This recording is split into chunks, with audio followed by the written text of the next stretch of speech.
oportunidad que Él nos da de poder estar juntos. Me dan un poquito aquí, por favor. Y tenemos personas aquí de diferentes edades, ¿sí? Personas que a lo mejor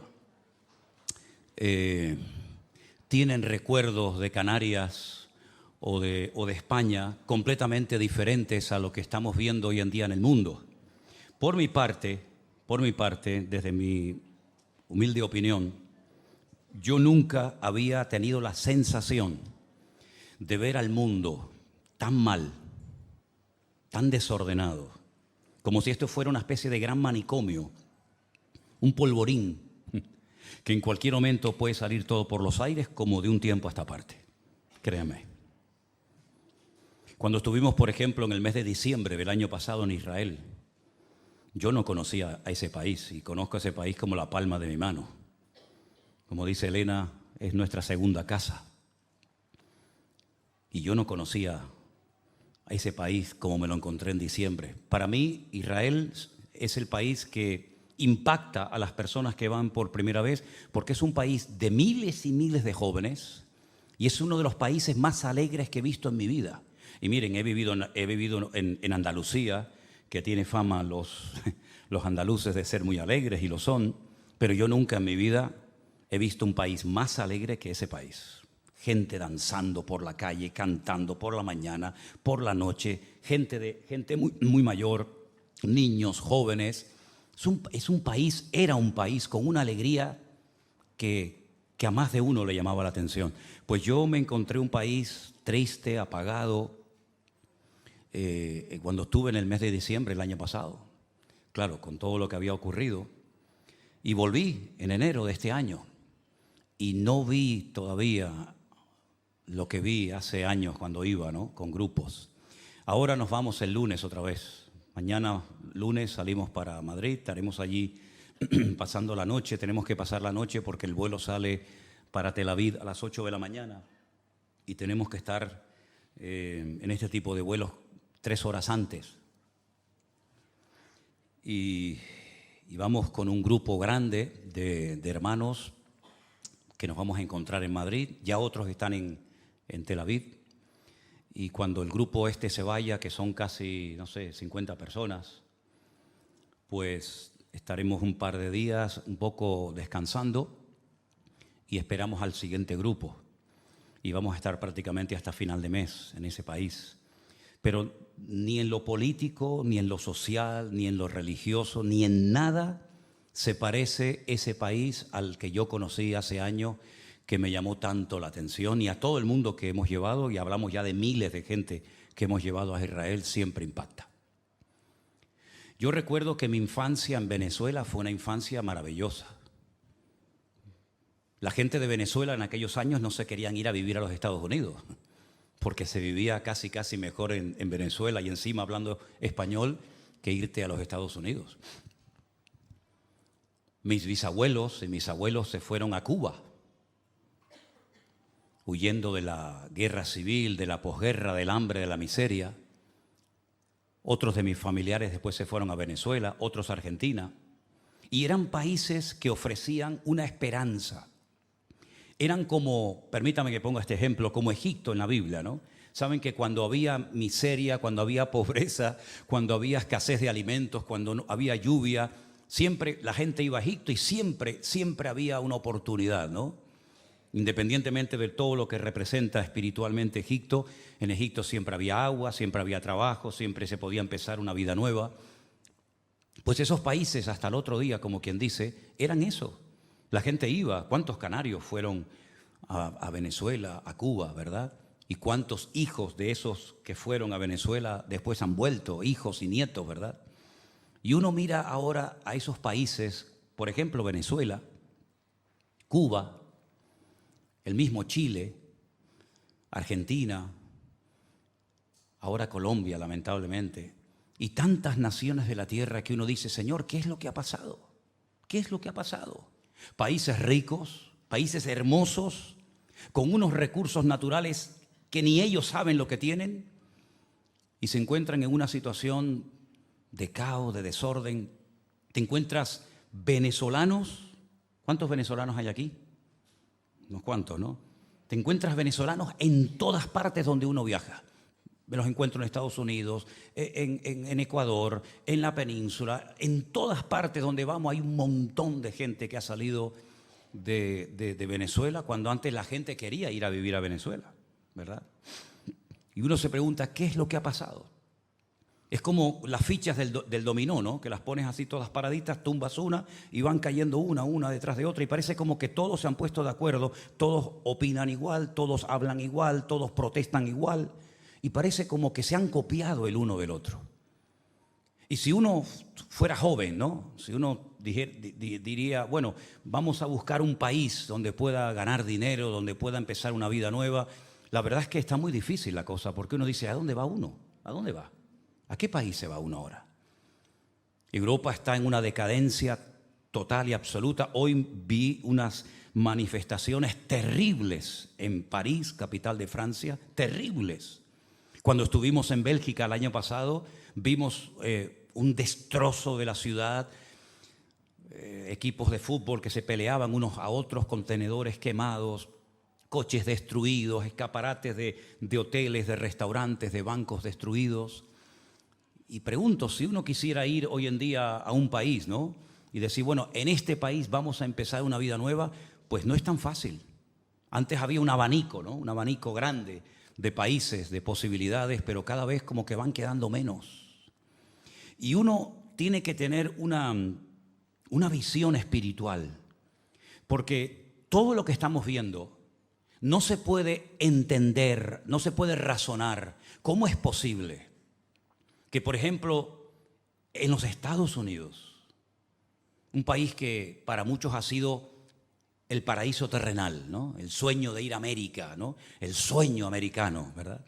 ¿Cómo es posible que, por ejemplo, en las universidades de lujo, porque en Estados Unidos no es gratis estudiar en una universidad, y mucho menos en las que estamos viendo últimamente en televisión, ¿cómo es posible que esos muchachos que van a ser los futuros jueces, abogados, arquitectos, médicos, políticos, etcétera, cómo es posible que sean capaces de perder un curso ante las amenazas de decir, si no entran a clase, si no suspenden las manifestaciones, les suspendemos el curso? ¿Cómo es posible que se la jueguen miles de muchachos, miles de jóvenes, por una causa que a ellos les queda tan lejana? Y cuando hablas con muchos de ellos y les haces 3 o 4 preguntas, te das cuenta de que no tienen ni idea.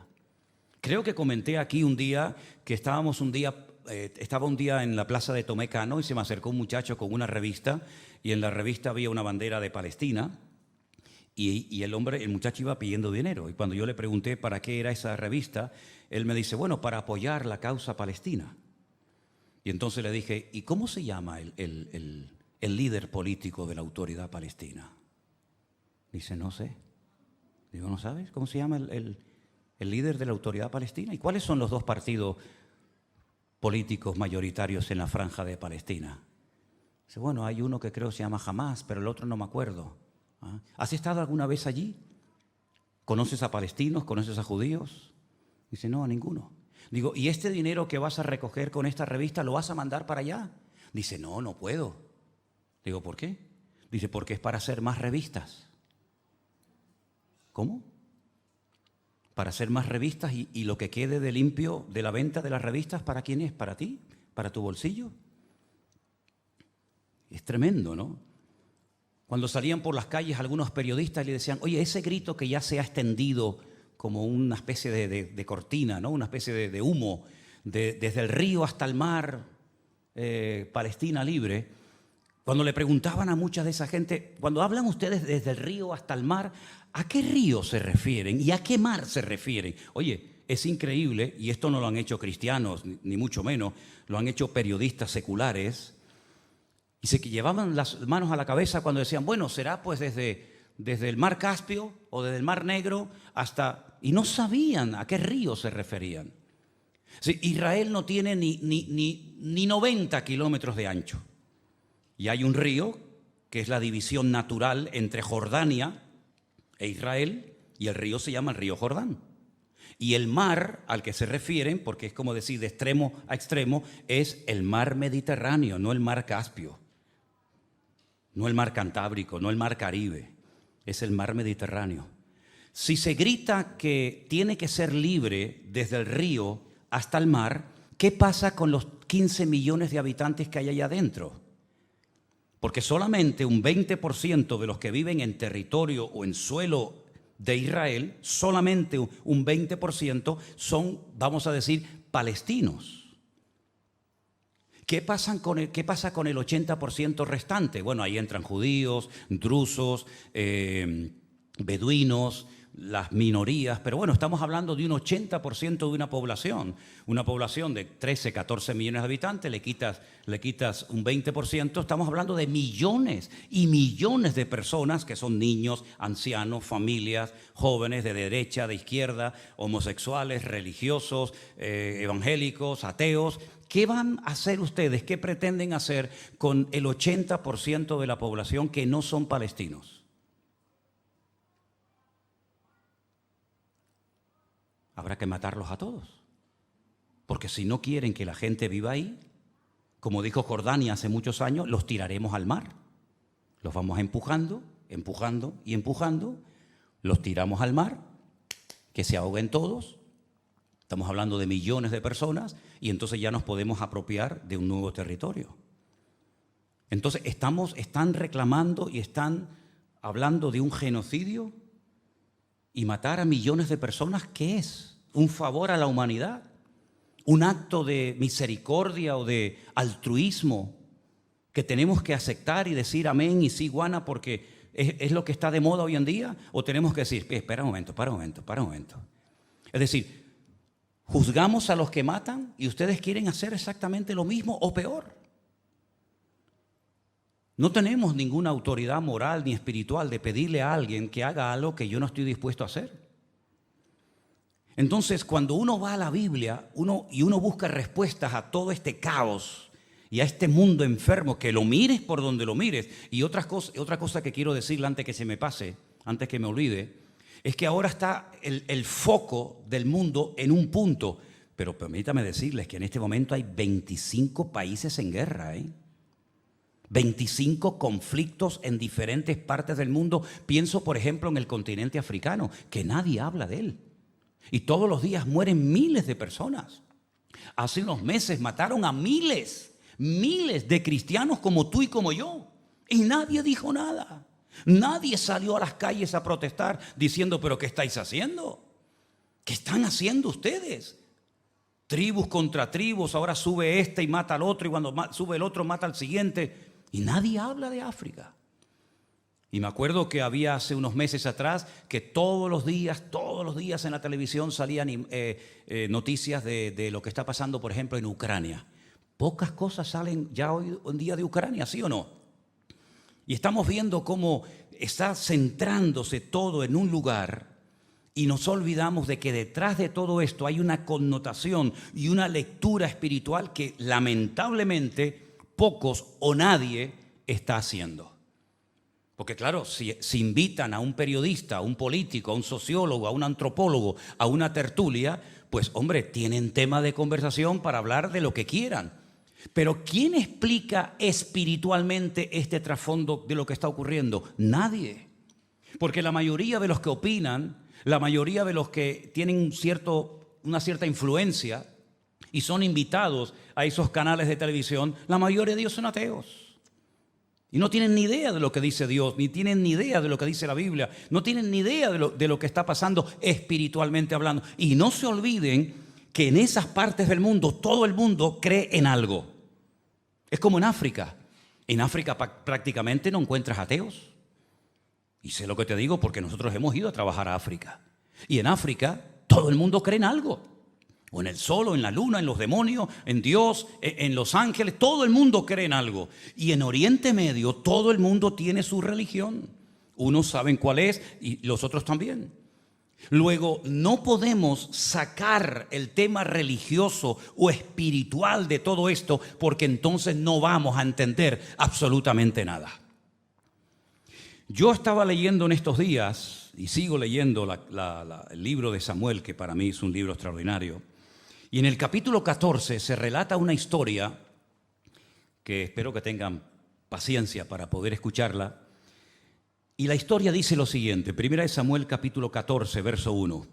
Aconteció un día, ahí tienen la lectura si quieren seguirla conmigo, que Jonatán, el hijo de Saúl, le dijo a su criado que le traía las armas: ven y pasemos a la guarnición de los filisteos que está de aquel lado, y no lo hizo saber a su padre.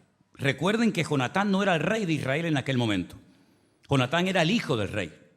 ¿El rey cómo se llamaba? Saúl. Y Jonatán sería el heredero, el príncipe, ¿no? Saúl se hallaba al extremo de Gabaá, debajo de un granado que hay en Migrón, y la gente que estaba con él eran como 600 hombres. Y Ahías, el hijo de Ahitob, que era el hermano de Icabod, hijo de Fines, hijo de Elí, sacerdote de Dios en Shilo, llevaba el efod, y no sabía el pueblo que Jonatán se hubiese ido. Fue algo que hizo en secreto. Vamos a ver qué es lo que hace este hombre. Y entre los desfiladeros por donde Jonatán procuraba pasar a la guarnición de los filisteos, había un peñasco agudo de un lado y del otro lado. El uno se llamaba Boses y el otro Sene. Y uno de los peñascos estaba situado al norte, hacia Micmas, y el otro hacia el sur, hacia Gabaá. Es tremendamente interesante cuando estás en Israel y comienzas a leer esto y te das cuenta efectivamente que todo está exactamente igual como dice la Biblia. Este peñasco aquí, aquella montaña allá, el valle en medio. Uno tiene que hacer aquí un esfuerzo de imaginación, pero estando allí, ya te digo, es una maravilla porque allí ves la Biblia, aquí la lees, allí la ves. Y le dijo Jonatán a su paje de armas: ven, pasemos a la guarnición de estos incircuncisos. Quizá haga algo Dios por nosotros, pues no es difícil para Dios salvar con muchos o con pocos. Qué tremenda declaración, ¿eh? Qué confianza, qué claro lo tenía. Dios puede salvar con mucha gente o con poca gente. Su paje de armas le respondió: haz lo que tienes en tu corazón, ve, pues aquí estoy contigo a tu voluntad. Qué importante es tener gente a tu lado que tenga la misma fe que tú tienes. Y qué tragedia rodearte y convivir con una persona que no tiene tu fe ni cree en tu Dios. Es una maravilla cuando te despiertas por la mañana y la mujer que está durmiendo a tu lado, sabes que cree en el mismo Dios que tú tienes y pueden orar juntos al mismo Dios y leer la misma Biblia. Y en un momento determinado decir: oye, mira lo que leí, mira lo que descubrí. O ella te lo dice a ti. O vas a la sala y hablas con una de tus hijas o de tus hijos.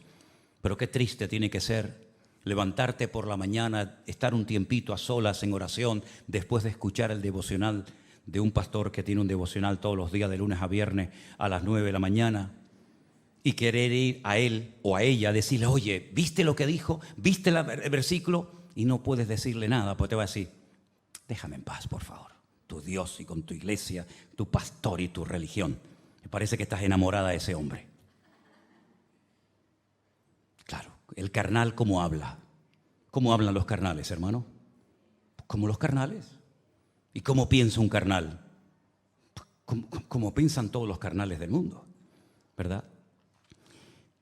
Pero qué bonito cuando le dice Jonatán: oye, ¿sabes una cosa? Allí están los filisteos, son miles y miles, están armados hasta los dientes. Pero quién sabe si el Señor nos usa a nosotros en este momento para derrotarlos. Vamos a probar, vamos a subir estos peñascos, vamos a jugarnos la vida y hacerles frente, a ver si Dios nos usa. ¿Vienes conmigo o qué? Y le dice el paje de armas: yo estoy contigo, aquí estoy contigo, cuenta conmigo. Tienes que rodearte de ese tipo de gente, amén, hermano. Tienes que rodearte de esa gente fiel. No abundan, pero si lo encuentras, no lo sueltes. Dijo entonces Jonatán: vamos a pasar a esos hombres y nos mostraremos a ellos. Y si nos dicen, mira la prueba que va a poner, espero que la entiendas bien: esperad hasta que lleguemos a vosotros, entonces nos estaremos en nuestro lugar y no subiremos a ellos. Mas si nos dijeren: subid, subid a nosotros, entonces subiremos, porque Dios los ha entregado en nuestra mano, y esto nos será por señal. ¿Entienden, no? Allí están los filisteos armados hasta los dientes en la montaña. Jonatán y el paje de armas están aquí y le vamos a decir: hola, aquí estamos. Si ellos nos dicen, esperen, esperen, vamos a bajar a ver qué es lo que quieren ustedes, Dios no nos va a ayudar en esta empresa. Dios no nos está abriendo las puertas. Pero si alguno de ellos nos dicen, esperen, suban, vengan a hablar con nosotros, prepárate porque Dios los va a entregar en nuestras manos. Dice, esto será para nosotros una señal, una demostración de que el Señor está en este negocio. Se mostraron pues ambos a la guarnición de los filisteos, y los filisteos dijeron, he aquí los hebreos que salen de las cavernas donde se habían escondido. Los hombres de la guarnición le respondieron a Jonatán y a su paje de armas, subid a nosotros y os haremos saber una cosa. Entonces Jonatán le dijo a su paje de armas, escucha, sube tras de mí, porque Dios los ha entregado en manos de Israel. 2 contra miles de soldados que odiaban al pueblo de Israel. Jonatán subió trepando con sus manos y con sus pies, y tras él su paje de armas. Y los que caían delante de Jonatán, su paje de armas que iba tras de él los remataba. ¿Qué te parece? Aprender a trabajar en equipo, aunque seamos pocos, pero unidos en un mismo sentir, ¿verdad? Y trabajando unidos. Lo que se me escape a mí, termínalo tú. Y fue esta primera matanza que hicieron Jonatán y su paje de armas como 20 hombres en el espacio de una media yeguada de tierra. ¿Y saben lo que pasó? Que hubo pánico en el campamento y por el campo, y entre toda la gente de la guarnición, los que habían ido a merodear, también ellos tuvieron pánico, y la tierra tembló, pues hubo gran consternación. Dios comenzó a obrar de tal manera que dice la Biblia, si lo siguen leyendo, que empezaron a pelear los unos contra los otros. Ellos hicieron una parte. Ellos abrieron brecha en el mundo espiritual, pero el resto lo hizo el Señor. Comenzaron los filisteos a correr con pánico, muertos de miedo, a hacerse daño, a herirse, a matarse unos a otros. Porque en eso que estaban haciendo ellos, estaba Dios acompañándolos. Bueno, dice la Biblia en el verso 16 que los centinelas, los que estaban de guardia por parte de Saúl, vieron desde Gabaá de Benjamín cómo la multitud estaba turbada e iban de un lado de otro y era deshecha. Entonces Saúl le dijo al pueblo, pasad revista, ved quién se haya ido de los nuestros.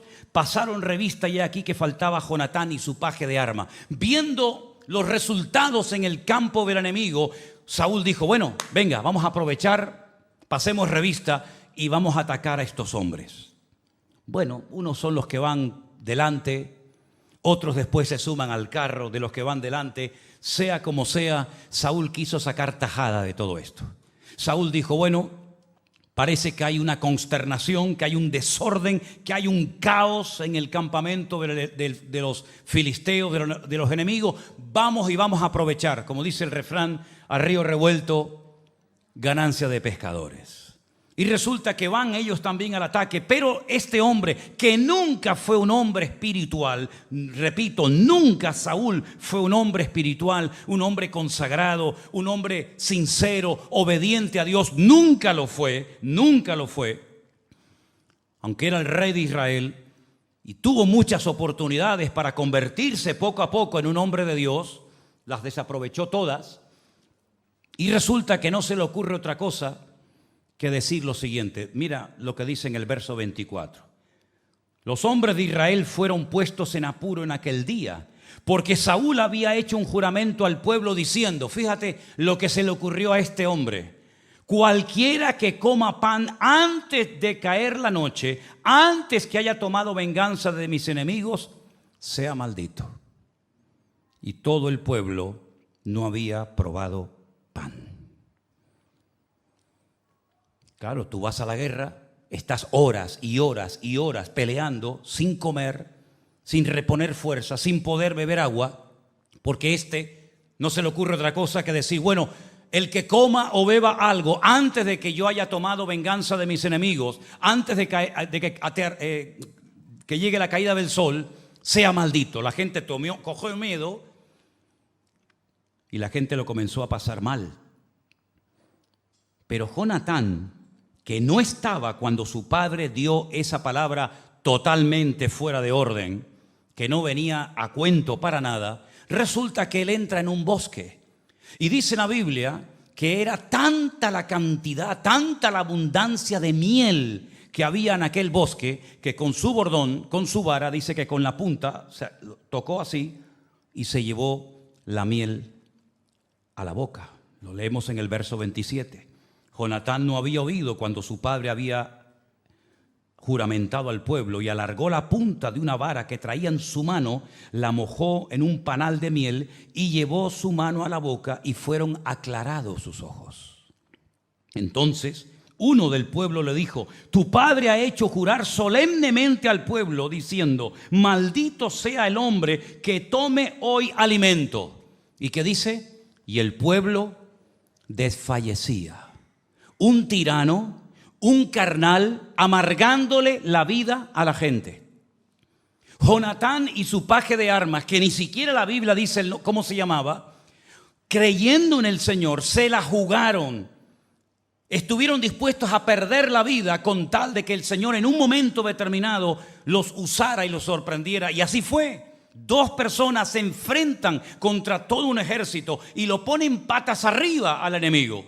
Y ahora resulta que este hombre, sabiendo que el Señor está obrando, hace un juramento totalmente fuera de lugar y compromete la vida física de su pueblo. Y dice que el pueblo desfallecía, el pueblo se moría de hambre.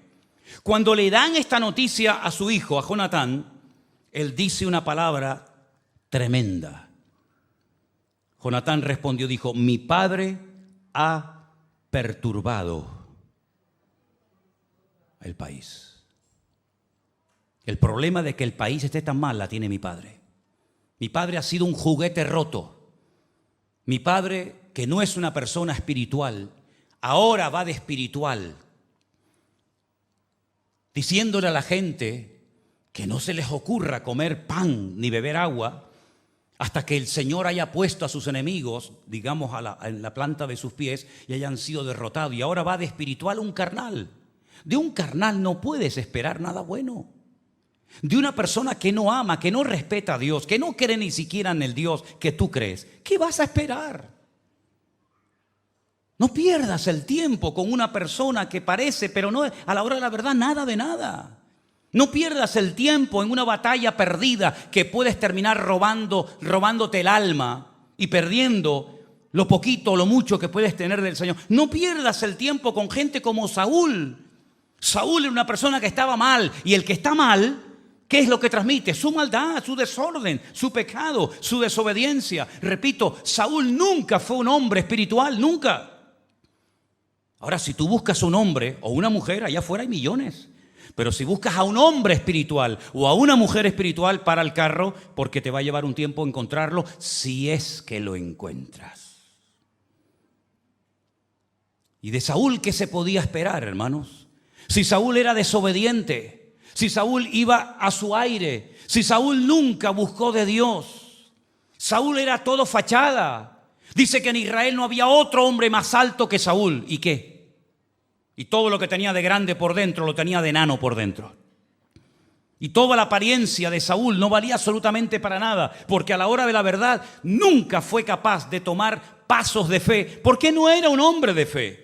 Y como dice Romanos 8, los hombres o las personas carnales se comportan como carnales y piensan en las cosas de la carne, más los que son del Espíritu piensan en las cosas del Espíritu.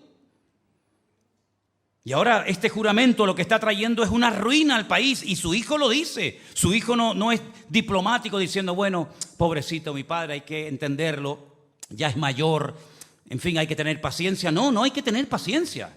Mi padre ha perturbado al país. El versículo dice,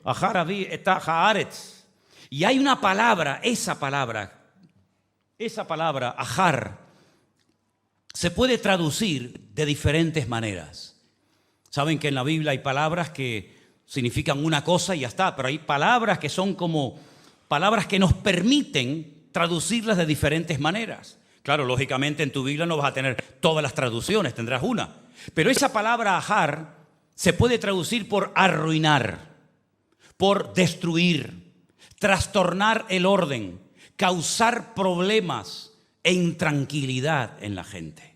Y todo eso, si ustedes observan el reinado de Saúl, que duró 40 años, eso fue lo que este hombre produjo en el país. Ruina, destrucción, trastornos, problemas, intranquilidad, gente endeudada, gente amargada, gente triste, gente sin ánimo de nada, sin ganas de vivir. Y de ahí viene el hecho de que cuando se enteran de que David está en una cueva llamada la famosa cueva de Adulán, la gente prefiere ir a la cueva con David que vivir al lado de este hombre que lo único que ha traído es ruina, destrucción y desesperación al país. Un hombre destruyó un país entero. ¿Es acaso algo que ocurría en el pasado? Ocurre también hoy en día. ¿No hay hombres que han destrozado países enteros? Después a lo mejor se escapan, se van con todo el dinero que han robado y aquí no ha pasado nada y los que se queden que paguen los platos rotos, ¿no? O se muere y viene otro tal vez igual o peor que el que se fue. Ha trastornado el país, qué tremendo, ¿no?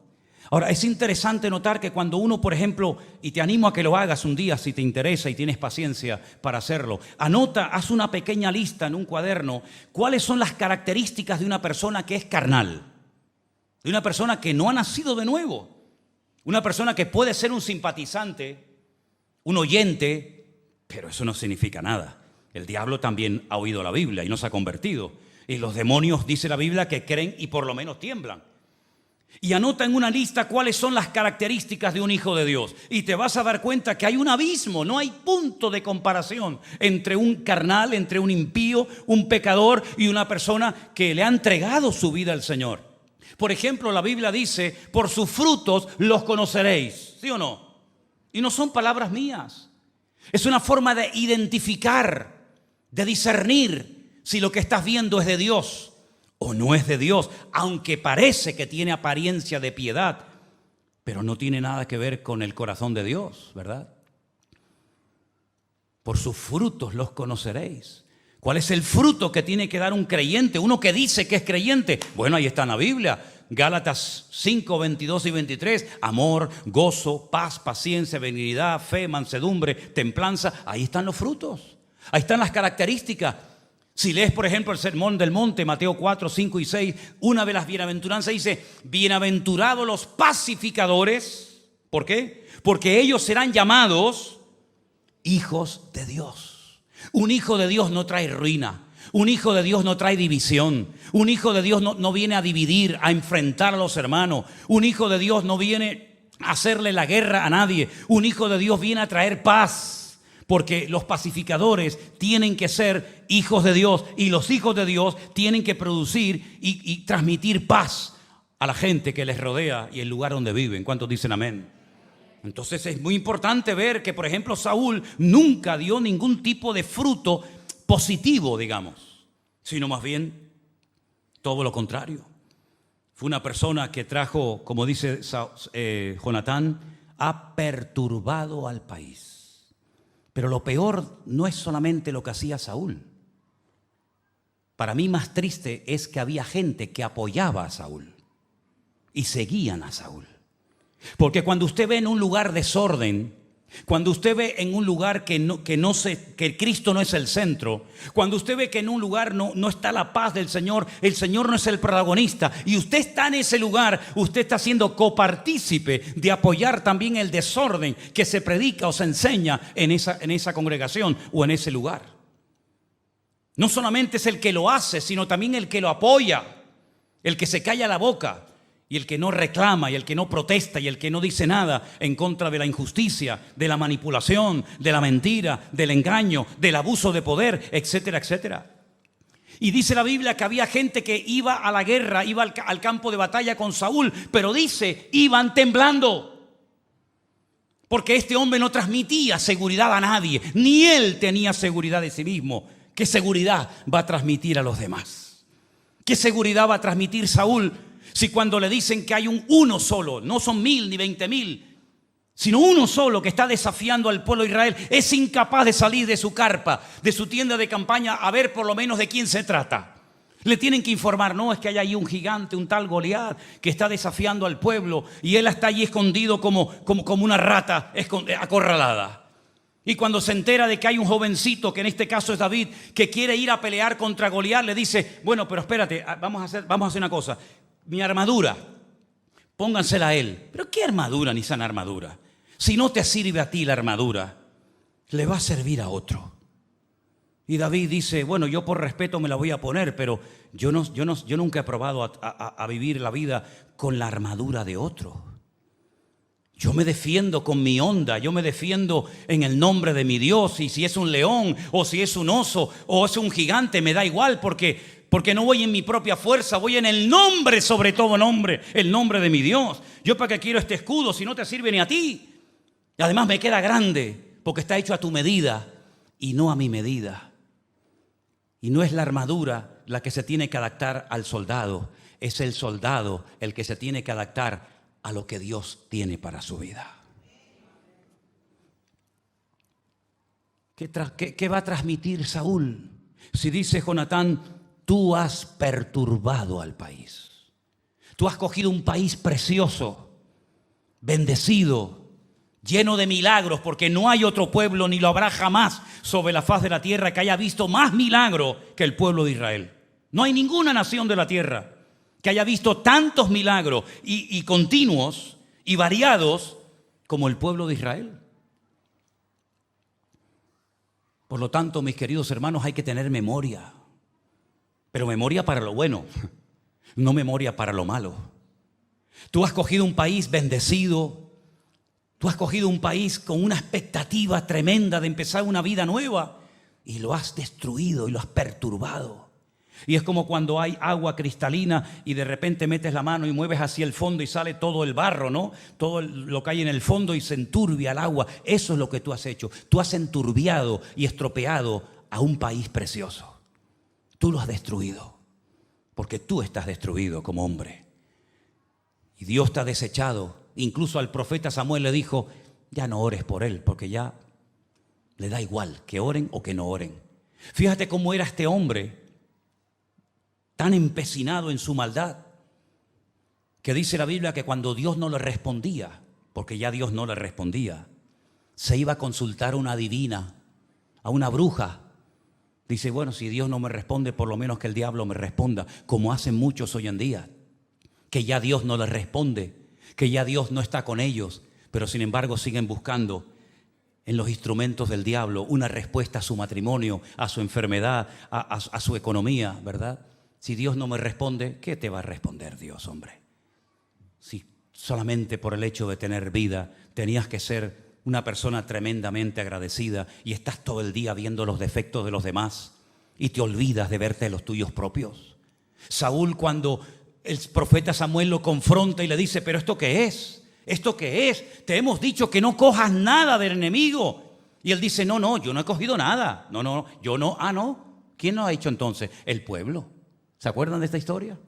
El pueblo ha sido, yo no he sido. Pues mira, si ha sido el pueblo, tú eres peor que ellos, porque tú eres el rey y no te has enterado, o sí te has enterado y ahora le estás echando la culpa a los demás, que es lo que hace el cobarde. El cobarde siempre le echa la culpa a los demás de sus errores. No, yo no tengo la culpa, ese fue Dios, no, ese fue mi marido, ese fue el gobierno, ese fue el diablo. Siempre alguien culpable, pero nunca te para. Como por ejemplo David dijo, yo he pecado.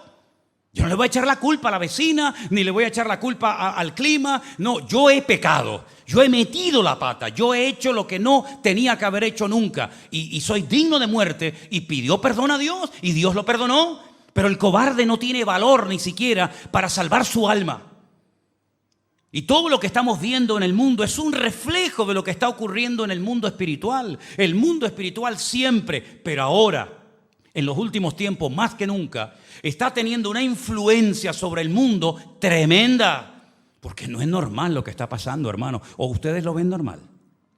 No es normal que a donde vayas, a donde mires, que no te dan ganas ni de ver las noticias de televisión. Todos son muertos y secuestros y esto y lo otro, y guerra por aquí y guerra por allá. Y esto no ha hecho más que empezar. Porque el Señor Jesucristo dice, oiréis de guerras y de rumores de guerras, y por haberse multiplicado la maldad, el amor de muchos se enfriará. ¿Pero de quién se va a enfriar? ¿De los de la calle? Pues ya están congelados. Los de la calle no son cristianos, ya no están ni siquiera en el libro de la vida. ¿De quién se va? ¿De a quién se refiere el Señor cuando dice que el amor de muchos se enfriará? De aquellos que un día tuvieron sus corazones ardiendo para el Señor, pero se enredaron en este mundo, se dejaron envenenar y arrastrar por la corriente de este mundo y se apartaron del Señor y se han convertido en religiosos que cumplen con una serie de ceremonias y de rituales, como Saúl lo hacía. Saúl, cuando por fin ya el pueblo puede comer y se da cuenta de que la gente está tan hambrienta, tan desesperada, que empiezan a matar animales, y ellos no podían comer animales con sangre, pero tenían tanto hambre que dice que se comían la carne y la sangre, y le dicen a Saúl: oye, el pueblo está pecando. ¿Cómo que está pecando? Sí, porque tienen tanta hambre que ni siquiera tienen tiempo para escurrir al animal, sacarle la sangre y luego comerlo. Y entonces dice: bueno, traigan una piedra grande, traigan una piedra enorme y que sacrifiquen los animales encima. Y ahora vas de espiritual. Ahora vas de espiritual, ahora que has hecho pecar al pueblo, ahora que has traído perturbación al pueblo, ahora que has arruinado a toda la nación, ahora te la das de espiritual, que hagamos sacrificios al Señor. Tremendo, ¿verdad? Y la gente está tan ciega que como se te ocurra decir algo que vaya en contra de la norma, te matan. Desde la Segunda Guerra Mundial no se había vuelto a ver en el mundo que se le prohibiera, por ejemplo, por el gran delito, por el terrible crimen de ser de nacionalidad judía o israelita, que se le prohibiera a un maestro de universidad entrar a dar las clases a sus alumnos. Eso no se había visto nunca desde los años 40. Eso yo nunca lo había visto desde que tengo uso de razón. Pero lo hemos vuelto otra vez a ver ahora. Y ahora están proponiendo en grandes universidades de una élite que son carísimas estudiar en esas universidades. Eso es para ricos. Están diciendo de aquí para allá, en todo caso, sean clases para esta gentuza, y de aquí para acá para nosotros que somos los buenos. Y eso ya pasó en España en la época de Franco, cuando se les amenazaba a los cristianos evangélicos que cuando morían no se les iba a dar santa sepultura en los cementerios. Y por eso hay iglesias evangélicas muy antiguas en España donde tuvieron que comprar un terreno para poder enterrar a los muertos, a los hermanos que morían en las iglesias, porque les amenazaban que si eran protestantes o evangélicos no se les enterraría en Campo Santo. Y estamos volviendo para atrás. Ahora que hay más tecnología que nunca, ahora que hay más información que nunca, ahora que supuestamente cuando mejor teníamos que vivir, porque lo tenemos todo, tenemos cosas que jamás muchas generaciones soñaron ni siquiera que existirían. Y nosotros que tenemos el mundo en la mano y que nuestro teléfono, nuestro móvil, nuestro celular tiene más tecnología que muchos cohetes que subieron a la luna hace 40 o 50 años. Ahora que podemos ser los más felices del mundo, el hombre está más vacío y más hueco que nunca. Porque ha perdido el factor espiritual. Porque le ha dado las espaldas a Dios. Y creyéndose ser sabios, se hacen necios e ignorantes. Y estamos viendo en el mundo cómo hay personas que son capaces de hacer locuras creyendo que defienden una causa justa. Y yo no estoy justificando a nadie, ni estoy haciendo publicidad ni de unos ni de otros. Así de claro. Simplemente digo, utilicemos un poco el sentido común. Si no quieres emplear la fe porque no la tienes, bueno, pues si no la tienes, no la tienes. Pero por lo menos empleemos el sentido común. Es normal pedir que se maten a 15 millones de personas para apropiarse de un territorio cuando cualquier país árabe tiene miles y miles y millones de metros cuadrados. Es normal que la gente se levante como si fueran animales salvajes contra una mujer que paseando el otro día por las calles de Madrid se le insulte, y si no llega a intervenir la policía la matan y la violan allí mismo simplemente por el gran delito de ser judía. Como si nosotros pudiéramos elegir el lugar de nuestro nacimiento. ¿Tú elegiste nacer aquí? ¿Tú escogiste este país, esta isla, esta ciudad? ¿Tú elegiste a tus padres? ¿El apellido que llevas tú lo elegiste? ¿Tuviste la opción de elegir, no, este papá no me gusta aquel, no, esta mamá no, me gusta más aquella? ¿Pudiste escoger a tu padre y a tu madre? Son detalles que se nos escapan de las manos, como no solamente ese, sino también dónde vamos a morir. ¿Puedes elegir el sitio donde quieres morir? ¿Puedes elegir la enfermedad o la forma como vas a morir? No lo puedes elegir. Es que yo no soy cristiano, es que da igual, yo soy cristiano y no puedo elegir ni el día, ni la hora, ni el lugar, ni la forma como voy a morir. Son cosas que se escapan de nuestro control. Y una persona que ha nacido en Afganistán, o en Marruecos, o en Estados Unidos, o en La Palma, en La Gomera, o en Jerusalén, en Israel, ¿qué culpa tiene una persona de tener una documentación diferente a la nuestra? No, hay que ir a por él, porque es diferente a nosotros. Pero es que esto ya me suena.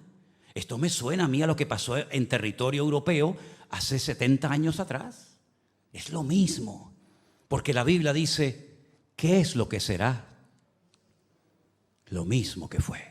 Y así como Saúl trajo turbación, ruina, descomposición moral y espiritual a Israel, estamos viendo que nuestro país, nuestro mundo, está entrando en una crisis total de valores, de principios, de moral y de todo. Pero no nos tenemos que sorprender por nada de esto, queridos hermanos, porque la Biblia dice que todas las naciones de la tierra van a ser sacudidas y zarandeadas. Y llegará un momento en que la única dirección a la que podemos mirar es hacia arriba. La Biblia dice, si habéis resucitado con Cristo, poned la mira en las cosas de arriba, no en las de la tierra. Y quiero recordarles que esta turbación que vino a consecuencia de la mala cabeza y de la mala influencia de Saúl, la vamos a experimentar nosotros, si no es que ya la estamos experimentando en carne propia. Y recordar lo que dijo el Señor. ¿Saben cómo van a ser los últimos tiempos? Hombre, y hay que ser torpe, ¿eh? Hay que ser ciego. Es que no hay que ser ni cristiano para entender lo que voy a decir ahora. Si no entiendes que este mundo está enfermo y en coma y que estamos en los últimos tiempos, querido, es que no entiendes nada. Cualquier persona sabe que este mundo no puede seguir más tiempo así. Todo el mundo sabe perfectamente que esto no aguanta más, que esto va a explotar por algún lado en cualquier momento. La economía no da más, la maquinita no da más. Esto va a explotar en cualquier momento, o por Europa, o por Asia, o por Israel, o por Europa. Por cualquier lugar va a explotar en cualquier momento. Y todo el mundo sabe, o deberíamos de saber, lo que el Señor dijo de nuestros tiempos, que serían como los días de Noé. ¿Le suena a usted el personaje de Noé? ¿Sabe algo usted de Noé? Generalmente lo que sabemos de Noé es que era un señor que se dedicó a construir un barco para que cuando lloviera mucho se metiera en él y no se muriera. Y punto, ya algunos ya no saben más. Pero yo te voy a decir un poquito más detalles. Noé fue un hombre que no se dejó contaminar por la sociedad depravada y perversa en la que él vivió. Porque la Biblia dice que Dios, lo dice metafóricamente, ¿no? Que Dios miró hacia la tierra y vio que toda la humanidad estaba en una descomposición espiritual sin precedentes. La gente eran peor que animales y yo creo que hemos llegado a un punto que los seres humanos se comportan peor que animales. Yo hasta el otro día tenía un perro que lo echo muchísimo de menos, ojalá no lo hubiera tenido que sacrificar. Y les puedo asegurar que me fiaba más de mi perro que de mucha gente, incluso de algunos que se llaman cristianos. Porque sé que él nunca me iba a traicionar y era lo más fiel que me podía imaginar en esta vida que pudiera dar la fidelidad a un animal. Y estamos viendo cómo el ser humano se comporta peor que un animal. Que padres que adoptan hijos son capaces a los pocos años de acabar con sus vidas. Y eso lo hemos visto aquí, en España. Y no será la primera o la última vez que ponemos la televisión y vemos que aparece una criatura hasta con el cordón umbilical dentro del cubo de la basura enrollado en una bolsa plástica. Eso no lo hace ni la peor bestia de la tierra, hombre. Eso no lo hace ningún animal. Nosotros los seres humanos sí hemos sido capaces de hacer eso y peor todavía. Y las barbaridades que se hicieron en los kibutzim el día 7 de octubre en Israel. Hermanos queridos, ustedes no han visto ni la misa de la mitad. Cosas que no se pueden decir aquí porque automáticamente pues, nos censurarían, porque son palabras muy fuertes, imágenes terribles, de cosas que se hicieron en nombre de la religión o no sé de qué Dios. Hermanos queridos, Noé fue un hombre que no se dejó marcar por la sociedad de su época, sino al contrario, él se mantuvo fiel como Daniel, como José, como David y tantos hombres. Y no solamente no se dejó manipular, sino que además predicaba y decía, viene un diluvio, que esto se va al garete, que vamos a ser destruidos, que viene una desgracia a nivel universal, prepárense. Nada, la gente pasaba de todo. Mateo capítulo 24 dice que minutos antes del diluvio, escuchen esto, hermano, minutos antes del diluvio, la gente estaba comiendo como si nada. Y bebiendo y casándose. Oye, cuando tú te casas con una persona es porque tienes un plan de futuro, quieres establecer una familia, crear un hogar. La gente minutos antes del diluvio estaban como si nada fuera a ocurrir. Y Noé sabía que al planeta Tierra le quedaban minutos de vida. Minutos de vida. Y el Señor Jesucristo dice, así va a ser la época de ustedes. Así va a ser España y las Islas Canarias dentro de unos años. Así va a ser Europa. Vayan por el mundo entero y se van a dar cuenta que la gente, ¿qué es lo que quiere? Ganar dinero, vivir bien, viva la pepa. Dios, ahí está Dios, ya ni siquiera dónde lo dejaron. Igual que la sociedad de Noé.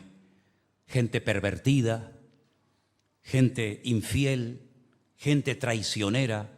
Y quiero en esta noche terminar porque no quiero aburrirles, pero yo quiero leerles lo que dice la Biblia de cómo va a ser Canarias, cómo va a ser España, cómo va a ser el mundo en los últimos tiempos. Póngase de pie conmigo, por favor.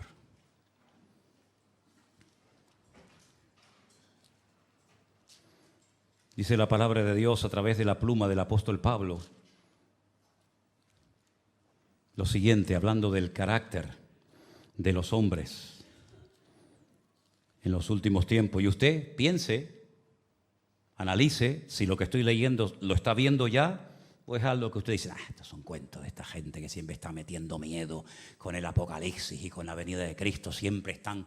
Bueno, usted siga jugando al boliche, usted siga alargando la cuerda. También tienes que saber esto, le dice Pablo a Timoteo y a todos nosotros en esta tarde, que en los últimos días serán tiempos peligrosos.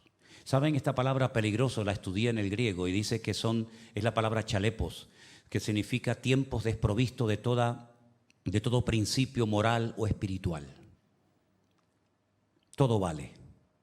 Lo quieres hacer y te gusta, venga, para adelante, da igual. Esos serán los últimos tiempos. Como aquellos griegos que le daban tanta importancia al deporte, al culturismo, al hedonismo. Primero yo y después más yo, ¿no? Aquellos hombres que eran tan cultos, tan filósofos, y después eran unos depravados y unos corruptos terribles. Dice, los últimos tiempos habrá hombres amadores de sí mismos. ¿Qué significa amadores de sí mismos? Egoístas. Si yo estoy bien y aquel se está muriendo, allá él. Esa es la sociedad que viene manifestándose desde el tiempo del COVID. Antes del COVID, la gente era diferente. Yo no sé si ustedes se han dado cuenta. Antes del COVID, había una solidaridad, había algo que se ha perdido. Hoy en día cada uno va a lo suyo. Hay una agresividad en la carretera. Coja el coche, vayas a dar una vuelta por la isla. No se te ocurra decirle nada a alguien. Y estamos en Canarias, vete a la península, dile a alguien, saca con un hacha y te corta ahí. Bueno, y si te vas a otros países ni te cuento. Egoísmo por todas partes, avaros, vanagloriosos. Nunca hemos vivido en una sociedad de tanta vanidad. Miren la televisión, miren los programas que tienen más éxito. ¿A qué se dedican? Gente sin estudio, sin esfuerzo, sin trabajo, sin darle un palo al agua en toda la vida. ¿A qué? Pues ya saben a qué, ¿verdad? Vanagloriosos, soberbios, blasfemos, desobedientes a los padres. Nunca ha habido tanta desobediencia y tanta falta de respeto de los hijos hacia los padres como de unos años a esta parte. Ingratos, impíos, sin afecto natural, le da lo mismo 4 que 40. Implacables, calumniadores, intemperantes, crueles, aborrecedores de lo bueno. ¿Qué es lo que ama la gente? Lo malo, lo prohibido. Aborrecedores de lo bueno, traidores, impetuosos, infatuados, amadores de los deleites más que de Dios. Escucha bien esto es muy fuerte. Tendrán apariencia de piedad, de niño bueno, de mosquita muerta, pero cuidado, negarán la eficacia de ella. Estos son los que se meten en las casas y llevan cautivas a las mujercillas cargadas de pecado, arrastradas por diversas concupiscencias. No le abres tu puerta de la casa a Dios. Sin embargo, después le abres la puerta de tu casa y de tu vida y de tu alma a cualquier mequetrefe, que lo único que quiere es llegar a la meta y después cogerte como la araña y tirarte a un lado y decir, venga, la siguiente, una más, un trofeo más de guerra. Se meten en las casas, siempre están aprendiendo y nunca llegan al conocimiento de la verdad. Y ahí podríamos seguir leyendo la lista de cómo se describe a la perfección, como si fuera un periodista del siglo XXI, Pablo diciendo, así va a ser la gente en España, en Europa, en América, en el mundo entero, en los últimos tiempos. Y aquí estamos tú y yo, hermanos. Podríamos haber nacido en otra época de la historia, más espiritual, más respetuosa, más recatada, pero no, Dios ha decidido que vivamos en esta época de la historia. Y estamos viendo cómo están perturbando y rompiendo naciones enteras. Países enteros. España va cuesta abajo y sin frenos. Y este señor que está ahí sentado se cree que puede hacer lo que le da la gana y no pasa nada. Pero llegará el momento en el que Dios diga basta. Y va a ser pronto, hermanos. Y tenemos que estar preparados como hijos de Dios para no dejarnos manipular por nada ni por nadie. Si nos llaman locos, si nos llaman fanáticos. Hace poco le dije a una persona, cuando vengas a hablar conmigo, no me vengas con ese escote que te llega a la rodilla. A mí se me respeta y este lugar se respeta. ¡Oh! Se fue ofendida, muy ofendida porque el pastor no tiene amor. Y le dijo, no. ¿Saben, hermanos queridos? Nosotros como cristianos tenemos que tener criterio propio y personalidad. Si alguien no quiere cambiar, no cambies, hijo, pero no me vengas a cambiar a mí, porque yo sé en quién he creído y yo sé lo que Dios ha hecho en mi vida y Dios no me tiene que demostrar nada, porque con lo que ha hecho Dios en mi vida me sobra, porque la vida a quien se la debo es a Dios y no a ti. Cierra tus ojos ahí donde estás y en esta tarde piensa en esto. Piensa en esto, ¿eh? ¿Qué vas a hacer a partir de hoy con tu vida? ¿Qué vas a hacer con la palabra que has oído en esta tarde? Bueno, un sermoncito más del pastor aquí y tal. Bueno, está bien. Ojalá me hubieran hablado a mí así hace años. No hubiera sido el golfo que fui, ni hubiera perdido el tiempo que perdí. Pero doy gracias a Dios que Dios tuvo misericordia de mi vida, como la está teniendo de todos y cada uno de nosotros. Y espero que los jóvenes de esta iglesia sean jóvenes con criterio y con personalidad. Cuidado con los muchachos que vienen a seducirles con palabras bonitas y con promesas hermosas y luego pidiéndote que haga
Belial, hijos del diablo, así dice en hebreo.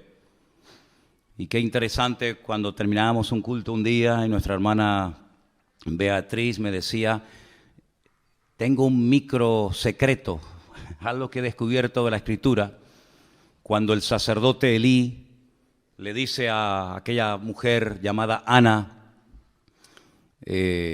digiere tu vino, mujer ebria, ella le dice, yo no soy una hija de Belial, Yo lo que soy es una mujer acongojada, con problemas, con luchas internas y con un gran dolor en mi alma, porque hasta el día de hoy he intentado, he querido ser madre y no he podido. Y yo estoy derramando, le dice ella al sacerdote Elí, mi alma delante del Señor. Entonces el sacerdote Elí la despide en paz y le dice, bueno, que el Señor te conceda la petición de tu corazón. Y ella se va y al poco tiempo queda embarazada y da a luz nada más y nada menos que al que escribió estos libros, Primera y Segunda de Samuel. Digamos que sería el último juez, esa larga lista de jueces. Samuel es el último en la lista, un hombre que estuvo 40 años juzgando al pueblo de Israel. Y en el capítulo 4, después de hablar al pueblo y después de bendecirlo, etc., Israel toma la iniciativa de lanzarse a la guerra nada más y nada menos que contra los filisteos. Dice el versículo 1, Por aquel tiempo salió Israel a encontrar en batalla a los filisteos. Los filisteos no le estaban atacando. Fueron ellos los que dijeron, vamos a atacar, vamos a encontrar, vamos a ponernos en el camino y vamos a hacerle la guerra a los filisteos. Y dice que Israel acampó junto a un lugar llamado Ebenezer, la piedra que me ayuda, o como algunos han traducido, hasta aquí nos ha ayudado el Señor. Y los filisteos acamparon en Afec, lugar que significa la fortaleza. Ahí estaban uno enfrente del otro, el valle en el centro. Y es terrible porque dice que los filisteos vencieron a Israel. Miren lo que dice el versículo 2. Los filisteos presentaron la batalla a Israel y trabándose el combate, Israel, el pueblo de Dios, fue vencido. Y dice que huyeron de la batalla y en aquel día murieron como 4,000. 4,000 personas. Ahora, yo no sé quién se encargaba de contar a los muertos, pero contar 4,000 cadáveres tiene que ser un trabajo tremendo, ¿no? Pero es que no solamente murieron 4,000, después vamos a ver que murieron muchos más. Y la cuestión está, ¿cómo es posible que el pueblo de Israel, que en aquel momento era el pueblo escogido por el Señor, perdieran una batalla frente a enemigos como los filisteos, que eran paganos, eran idólatras? Su dios principal era Dagón, tenía la forma de un pez, como si fuera una sirena, aunque tenía cara de hombre. ¿Cómo es posible que perdieran frente a un enemigo tan malo y tan perverso como los filisteos, el pueblo de Dios? Bueno, en primer lugar vemos que el Señor no le dijo en esta ocasión a Israel que fueran a pelear contra los filisteos ni contra nadie. Eso es algo muy importante, es algo que hay que tener en cuenta, ¿saben? No se meta donde Dios no lo llama, hermano. No empiece a meterse en cosas. Ahora voy a hacer esto, ahora voy a hacer aquello, sin tener instrucciones específicas de parte del Señor. Porque vas en tu nombre, vas por impulso, vas en la carne, y eso a la larga te pasa factura. ¿Quién le dice a Israel, váyanse a la guerra y peleen contra los filisteos? Nadie. No es como en otras ocasiones, que Dios habla y Dios revela su plan y su propósito al pueblo, sino que en esta ocasión Israel dice, vamos a pelear.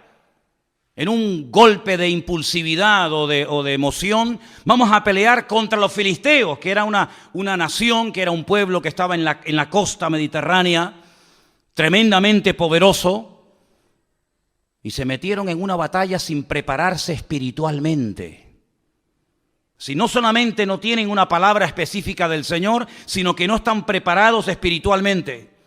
Es más, si uno analiza el estado espiritual de Israel en aquel tiempo, no era el mejor, sino más bien todo lo contrario, era cuando peor estaban. Fíjense cómo estaba el liderazgo. Ofni y Fines, sacerdotes perversos, corruptos, que violaban a las mujeres en la puerta del tabernáculo en Silo. Personas que abusaban de su puesto como sacerdotes, quitándole a la gente ofrendas a la fuerza. El pueblo estaba en un momento terrible. No había comunión, no había relación con el Señor. El único del cual habla bien el Señor en aquel tiempo era de Samuel. Pero del pueblo, el pueblo estaba fatal. Y cuando una persona no está bien espiritualmente, ¿cómo se le ocurre meterse en batallas y meterse en terrenos donde para meterte, primero Dios te tiene que decir, métete? Y segundo, Dios te tiene que preparar espiritualmente para que no caigas herido y hagas el ridículo. Y encima, en tu mala decisión, puedas arrastrar a otras personas. Miren cómo murieron en el primer encuentro, en el primer encontronazo, 4,000 hombres. El título del mensaje de hoy es Decisiones equivocadas. Decisiones equivocadas pueden llevarnos a la ruina, a nosotros, y a países enteros, y a iglesias enteras, y a familias enteras. Y lo que me llama la atención es que se sorprenden, encima se sorprenden porque han perdido. Miren, por ejemplo, lo que dice el versículo 3. Cuando volvió el pueblo al campamento, los ancianos de Israel dijeron, ¿por qué nos ha herido hoy el Señor delante de los filisteos? Mientras yo leía esta mañana esta porción, esta pregunta más bien, ¿por qué? ¿Por qué nos ha herido el Señor? ¿Por qué los filisteos hoy nos han ganado? Me venía a la mente, pero así, otro hombre de Dios que un día cuando perdió una batalla le hizo la misma pregunta al Señor: ¿por qué hemos perdido hoy la batalla? Déjenme que les lea un versículo. Preste atención. Josué rompió sus vestidos y se postró en tierra sobre su rostro delante del arca del Señor hasta caer la tarde. Y los ancianos de Israel echaron polvo sobre sus cabezas. Y Josué le dijo al Señor: ¿por qué nos ha vencido hoy el enemigo? La misma pregunta: ¿por qué nos ha sucedido esta tragedia hoy en Israel? ¿Por qué nos has entregado en las manos de los amorreos para que nos destruyan? Ay, Señor, ¿qué le diré? ¿Qué dirán que Israel ha vuelto sus espaldas delante de los enemigos? Porque los cananeos y los moradores de esta tierra oirán y nos van a rodear y borrarán nuestro nombre sobre la faz de la tierra.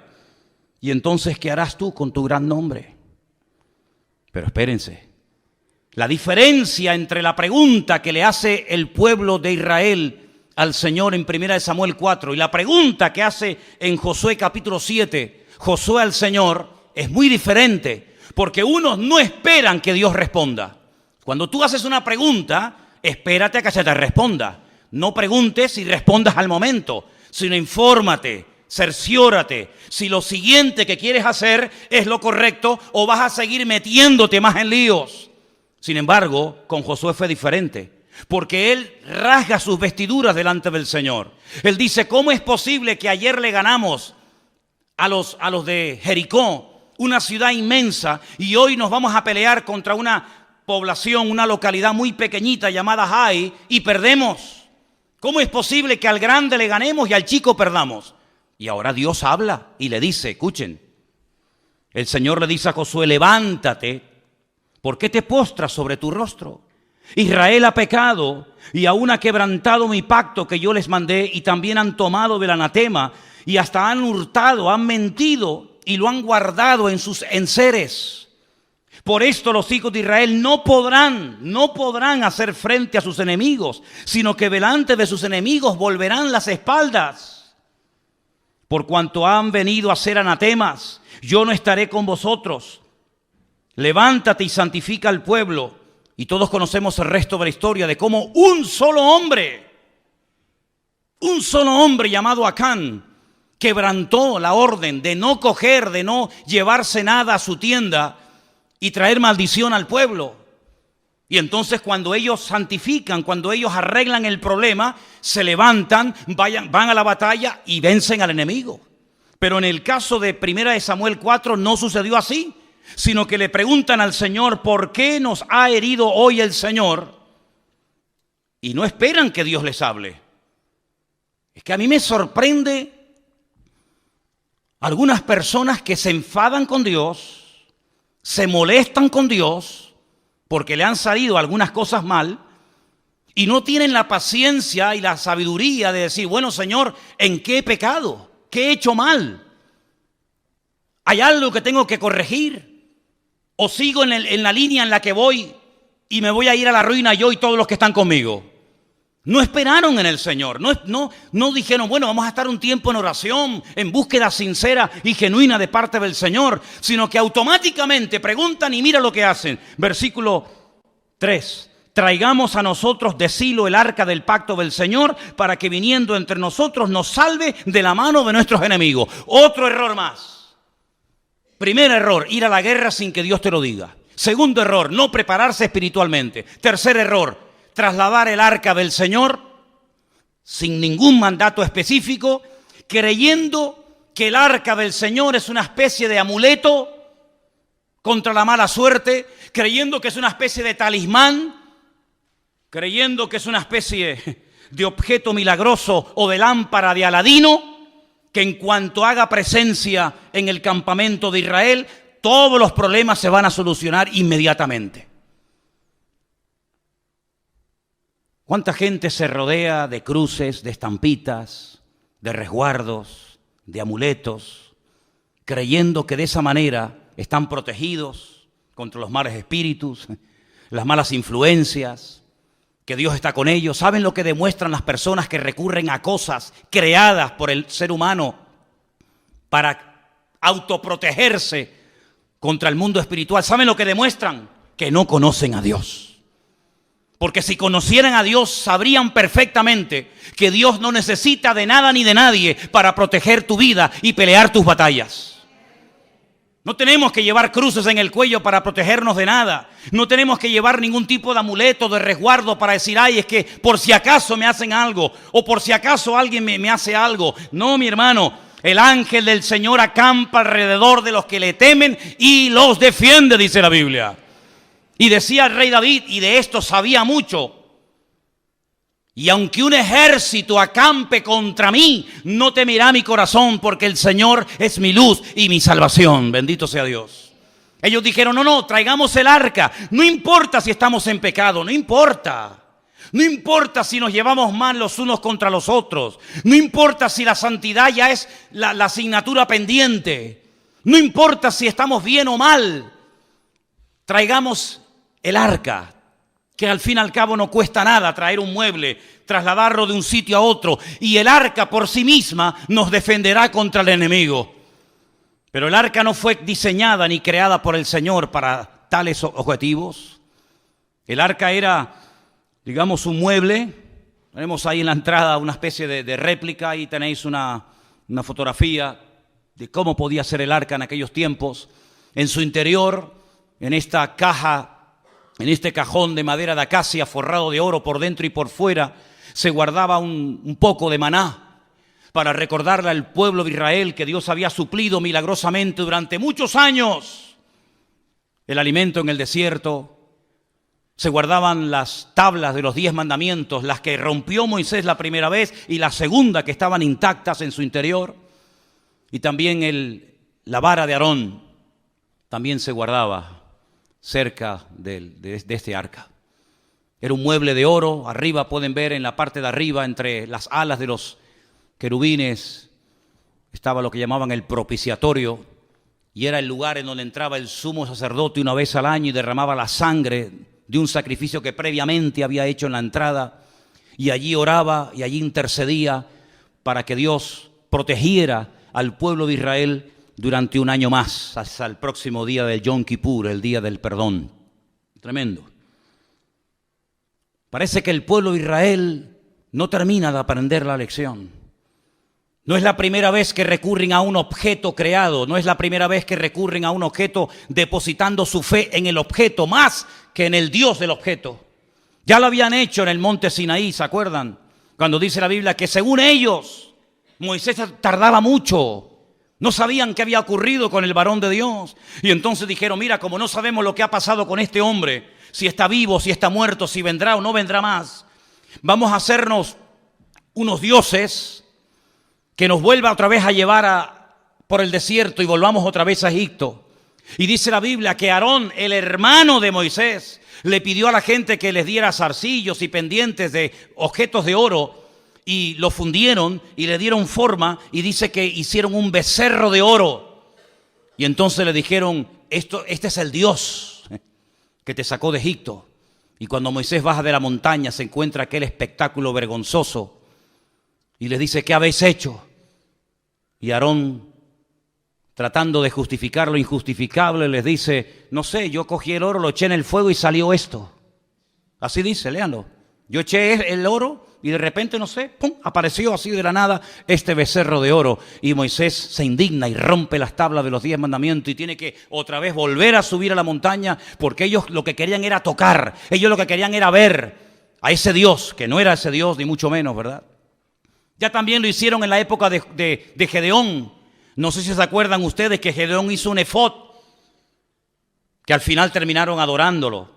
No sé si recuerdan la historia de cuando Moisés peca por murmuración en el desierto y mueren miles de personas.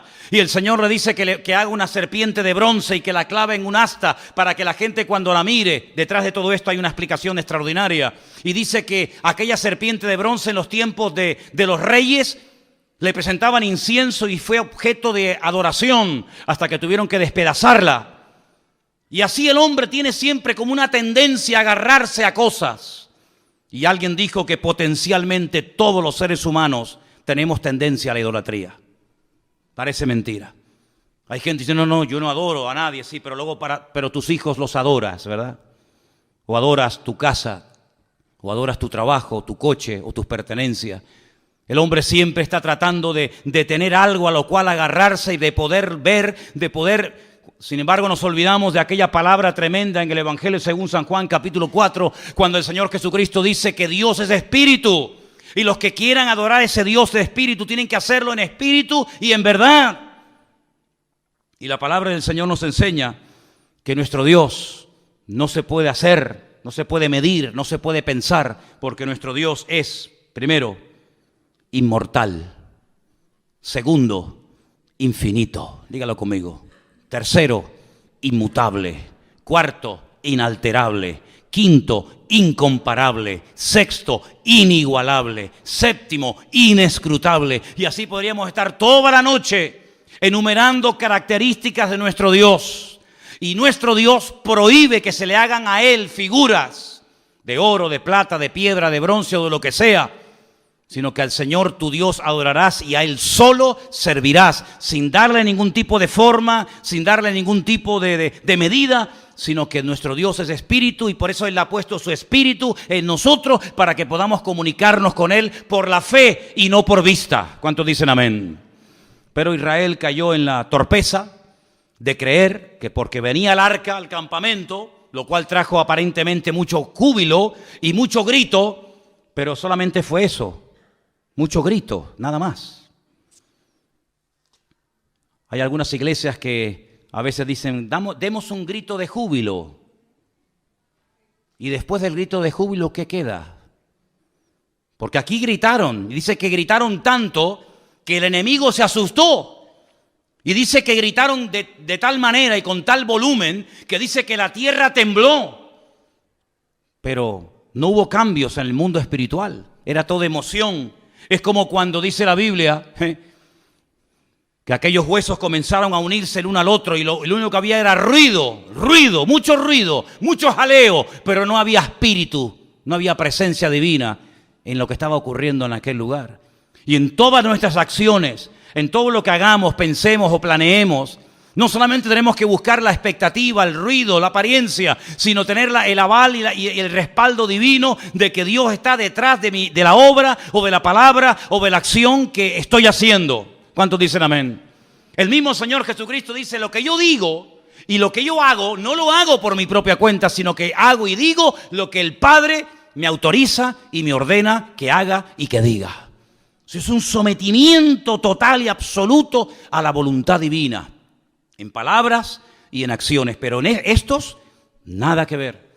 Se quejan porque Dios nos ha abandonado, porque el enemigo se ceba con nosotros. Pero escuchen, si vamos un poquito más adelante, por ejemplo, al versículo 10, cuando ellos ya se creen fuertes porque ya tienen el arca de la alianza entre ellos, dice, pelearon pues los filisteos, y otra vez dice, terrible, Israel fue vencido. Ya es la segunda vez.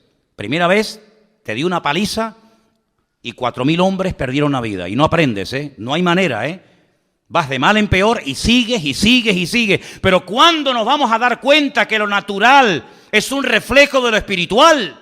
¿Cuántos millones de veces tengo que decir lo mismo?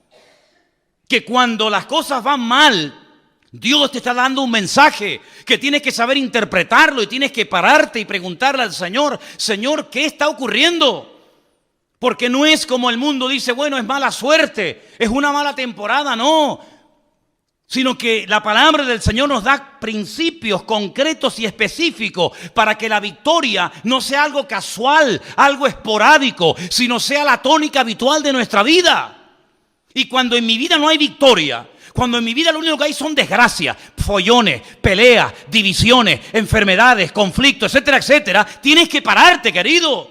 Y tienes que preguntarle a tu Dios, que dicho sea de paso, es un Dios de amor, que quiere lo mejor para sus hijos. Señor, ¿qué estoy haciendo mal? No como esto que le decían, ¿por qué nos has abandonado? No, el problema no está que Dios les ha abandonado. El problema es que ustedes han abandonado a Dios. No le eches la culpa a Dios. Como dicen los inconversos que todos conocemos, ¿y si Dios es tan bueno? ¿No has encontrado gente así? Bueno, si Dios es tan bueno, ¿por qué se mueren los niños de hambre? ¿Y por qué hay guerras por aquí? Como si Dios fuera el culpable de todo eso. Y aquí está esa actitud reflejada. ¿Os dais cuenta que el corazón del hombre, da igual si es en el Antiguo, en el Nuevo Testamento, en la Edad Media o en el tiempo presente, el corazón del hombre es igual? Siempre tratando de buscar el chivo expiatorio. Siempre tratando de echarle la culpa a algo o a alguien, menos a sí mismo. Claro, hemos perdido la guerra porque nos has abandonado. La culpa la tienes tú. Porque yo fui a la guerra, yo afilé mi espada, yo me fui con mi coraza, con mi yelmo, con mi jabalina, me fui preparado, pero tú no me apoyas, tú no estás conmigo, tú no me respaldas y por eso las cosas me van mal en la vida. No caigas en ese error. Los que hablan así son los que no conocen a Dios. Los que conocen a Dios pueden llegar a decir, aunque Dios me mate, lo seguiré adorando, porque yo sé que mi Redentor está vivo. Pero los que hablan así, ¿por qué nos has abandonado?, son los que están mal e intentan condenar a Dios para justificarse a sí mismos. Es como en una de las conversaciones profundas que Job mantiene con Dios, donde él intenta presentar argumentos convincentes. Y hay un momento en el que Dios le interrumpe y le dice, pero querido Job, ¿me vas a condenar a mí para justificarte tú? No, queridos. Cuando las cosas en la vida no ruedan y no salen en lo natural, en lo espiritual, en todas las áreas de nuestra vida, no hay bendición, no fluye la bendición de Dios, no tienes una vida atractiva, una vida que la gente diga, yo quiero ser como esa mujer, yo quiero ser como esa familia, yo quiero ser como ese hombre. Cuando tu vida es una vida de tragedia, de desgracia, de lío, de follones, cuando tu vida no es una vida que sea luz, sino es tiniebla, tienes que pararte y no echarle la culpa a Dios, sino preguntarte, Señor, ¿qué estoy haciendo mal? Y el Señor te va a hablar, como le habló Josué, ¿visteis? Y le dijo, no, es que el problema es que hay pecado y Dios no se puede mover y su gloria queda detenida cuando hay pecado y desorden en el pueblo. A mí me sorprende que siga lloviendo. A mí me sorprende que podamos seguir respirando. A mí me sorprende que aún estemos con vida. Y no es por nuestros méritos, sino es por la misericordia y por la gracia de nuestro Dios, ni más ni menos. ¿Estamos de acuerdo, hermanos? Vuelven a pelear y miren lo que pasa. No han aprendido. Hermanos, si no aprendemos de la historia, la volveremos a repetir. Así dijo David Ben-Gurión, primer presidente de Israel. Si no aprendemos de la historia, volveremos a repetir los mismos errores.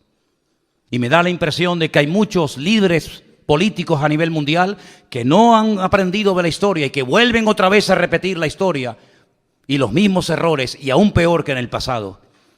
Pelearon los filisteos, Israel fue vencido, huyeron cada cual a sus tiendas, y fue hecha muy grande mortandad, pues cayeron de Israel 30,000 hombres de a pie.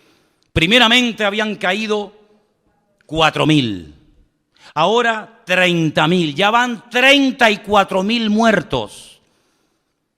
Pero cuando tú abres una brecha al pecado, el pecado siempre va más, es como un cáncer. El cáncer no va menos. El cáncer cada vez va más, amigo. Y si empezó de una forma muy sencillita y ahí prácticamente inapreciable, como no se actúe inmediatamente, eso se va a extender y cuando quieras meterle mano es demasiado tarde.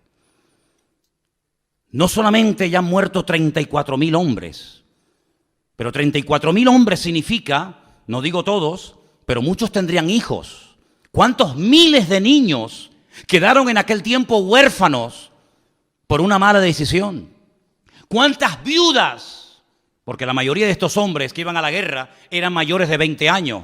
De hecho, si no tenían 20 años o más, no podían ir a la guerra. Y a esas edades, la mayoría de los hombres ya estaban casados. Es decir, que no solamente quedaron miles de niños huérfanos, sino miles de mujeres quedaron viudas.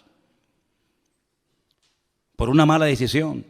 Pero no solamente fue eso, sino dice que en aquel segundo encuentro de Israel contra los filisteos, los dos hijos del sacerdote Elí murieron, Ofni y Fines. Versículo 17. El mensajero dijo: Israel huyó delante de los filisteos, y también fue hecha gran mortandad en el pueblo, y también tus dos hijos, Ofni y Fines, fueron muertos, y el arca de Dios ha sido tomada. Ya están muriendo hijos por culpa de los padres. Ya no solamente son los padres los que mueren, también son hijos los que están muriendo por las malas decisiones de los padres. Jesús dijo en una ocasión una palabra tremenda, que a veces se cita así muy a la ligera y no nos paramos a pensar en la profundidad que contiene la misma. Él dijo: los tropiezos, no os engañéis, siempre vendrán. Es como cuando dijo: los pobres siempre estarán en el mundo. Cuando queráis podéis ayudar a los pobres. Siglo XIX, siglo XX, siempre habrá pobres, siempre habrá miseria, siempre habrá desigualdades, ¿verdad? Ricos, pobres, los que estén bien, los que estén abajo. Y él dijo: tropiezos, problemas y dificultades siempre vendrán, pero ay de aquel que me haga tropezar a uno de mis hijos y a uno de mis pequeños. Porque mejor le fuera haberse atado una piedra de molino al cuello y echarse a la mar que haber hecho tropezar a uno de estos pequeños. Si te quieres reventar y hacer lo que te da la gana, hazlo, allá tú, con tu conciencia y con tu Dios. Pero ten cuidado que en tu locura arrastres a tus hijos y el día de mañana te pese en el alma y en el corazón haberlos tenido del tingo al tango, ahora aquí y mañana allá, y al final ni comes ni dejas comer a tus hijos. Ten mucho cuidado, porque por la locura de esta gente, no solamente niños quedaron viudos, no solamente huérfanos, no solamente mujeres quedaron viudas, sino que ahora también están comenzando a morir hijos. Y es terrible cuando a veces por nuestras decisiones equivocadas, vuelvo a decir, decisiones equivocadas, título del mensaje de hoy, hacemos tropezar a otras personas que nos siguen, pero no porque te apoyen, sino porque no les queda otro remedio. Pero no te olvides que el que te siga a la fuerza algún día te abandonará, porque los que nos tienen que seguir a nosotros no es por la fuerza, no es por la presión, sino es por la convicción. También seguían a Saúl, pero dice que le seguían temblando de miedo. Pero sin embargo dice que había muchos que seguían a David desarmado, pero porque tenían una confianza tremenda en su líder, porque sabían que era el hombre más cerca del corazón de Dios. ¿Te das cuenta? 34,000 muertos. Miles de niños huérfanos, miles de viudas solas, los hijos del sacerdote muertos. Pero hay más todavía, hay más todavía, porque no doblan su corazón delante de Dios, porque no se humillan. Y cuando no se humilla el pueblo, cuando no pide perdón, el diablo se ceba y el diablo va por todas y ahora les roba el utensilio más sagrado en toda la historia del pueblo de Israel, el arca del pacto. El Arón Berit, el arca del pacto. Esa palabra pacto en hebreo es Berit, es una palabra sagrada, es una palabra que tiene una connotación espectacular, porque un pacto no es un contrato. Un contrato se quiebra, se rompe cuando uno de los dos no cumple las condiciones. Pero los pactos que Dios ha hecho no se quiebran, los pactos de Dios son eternos. Y ellos traen ese mueble que es el símbolo, es la representación física, tangible y visible de un pacto que un Dios eterno ha hecho con un pueblo que le está siendo infiel. Y lo que recurren es al tipo, al símbolo, en vez de al Dios del pacto. Qué tremendo cuando aquella mujer llamada Helena se dedicó a ir por Tierra Santa, sobre todo por Jerusalén, buscando reliquias. Era la madre de Constantino, supuestamente el primer emperador romano convertido o que reconoció y admitió el cristianismo como la religión oficial del Imperio Romano. Y fue a Jerusalén y comenzó a buscar el lugar donde Cristo había muerto. Y fue a Jerusalén buscando la túnica que le habían quitado los romanos cuando estaba clavado en la cruz. Y fue a Jerusalén tratando de encontrar astillas de aquella cruz y los clavos y las espinas y la sandalia y esto y aquello. Y ahí comenzó todo un negocio y toda una parafernalia litúrgica y religiosa acerca de cosas, ¿verdad? Y la gente hasta el día de hoy adora y se agarra y se aferra a cosas, al fin y al cabo creadas por el ser humano. Y cuando vamos a Israel, yo le digo a la gente, ¿y qué más da? ¿Qué más da? Si sobre esa piedra el Señor se inclinó, se sentó o lloró, ¿qué más da? No deja de ser una piedra. No adoremos las cosas, adoremos al que vive por los siglos de los siglos. Amén. Sin embargo, el hombre, como dije antes, tiene una tendencia brutal a la idolatría. Y si no tiene nada o a nadie a quien adorar, recurre a la peor de todas las idolatrías, que es la egolatría, que es adorarme a mí mismo y decir yo soy el dueño, yo soy el Dios. Y encima le digo al verdadero Dios, tú no existes, el que existe soy yo. Esa es la peor de las idolatrías. Y esto es lo que le pasó al pueblo de Israel, un pueblo que tenía que ser cabeza y se convirtió en la cola y en el hazmerreír de los filisteos en aquella época. Quiero que volvamos a ver esa imagen donde veíamos el territorio que ocupaban los filisteos en aquella época. Esa franja mediterránea larga, de más de 50 kilómetros de largo, en color rojo, era el territorio que en aquellos tiempos ocupaban los filisteos. Los filisteos no eran originarios de allí, no. Los filisteos eran un pueblo, la mayoría de los historiadores dicen que puede ser que vinieran de la isla de Creta, no eran oriundos de Canaán, eran de otro lugar que decidieron trasladarse en barco y tomar posesión de esas ciudades tan importantes que hasta el día de hoy existen. Por ejemplo, tal vez la ciudad más famosa que tenía los filisteos en aquel tiempo, que sigue existiendo hoy en día, es la ciudad de Gaza. ¿Quién no ha oído hablar de la franja de Gaza? A continuación estaba la ciudad de Askelón, donde murió ¿quién? Sansón, en el templo del dios Dagón. A continuación estaba la ciudad de Asdod. Estamos hablando de ciudades preciosas. He tenido la oportunidad y el privilegio con Elena de visitarlas. La ciudad de Askelón es una belleza de ciudad. Asdod, ni te imaginas. A continuación estaba Ecrón y a continuación estaba Gat. Son las 5 ciudades de los filisteos. Las 5 piedras que David cogió del arroyo era para matar a los 5 gigantes de las 5 ciudades más importantes del Mediterráneo, en aquel tiempo dominadas por los filisteos: Gaza, Asdod, Askelón, Ecrón y Gat. Ellos controlaban la salida y la entrada de mercancías. Los puertos principales, los puertos que en aquel momento operaban, estaban allí. Y ellos podían otear al horizonte las naves que venían con suministros, y también controlaban la mercancía que salía del país. Es decir, los filisteos eran expertos en oprimir la economía del país. Eran expertos en decir, esto entra o esto no entra. Esto sale o esto no sale. Es decir, no eran enemigos que solamente peleaban cuerpo a cuerpo con Israel, sino eran enemigos que atacaban el suministro de mercancías, ¿verdad? Toda la infraestructura de los filisteos era precisamente evitar que económicamente el país prosperara, porque ellos eran los que permitían o impedían que las mercancías entraran o salieran del país. Qué interesante, ¿verdad? Cómo cada uno de los enemigos que se afincaron en la tierra de Canaán, cada uno de ellos tenía su característica. Qué tremendo cuando aquel filisteo desafía al pueblo de Dios. Lo vamos a ver más adelante en estos próximos días en el libro de Samuel.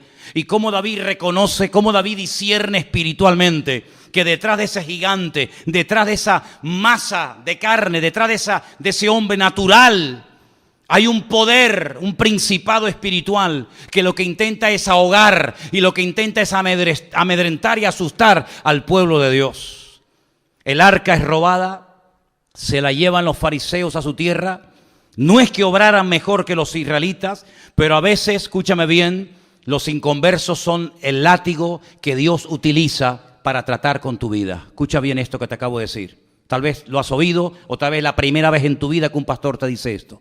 Ten cuidado, porque si no escuchas la voz de Dios, si no prestas atención a la voz de Dios, puede ser que Dios le permita a algún inconverso golpearte y humillarte para que busques a Dios sí o sí.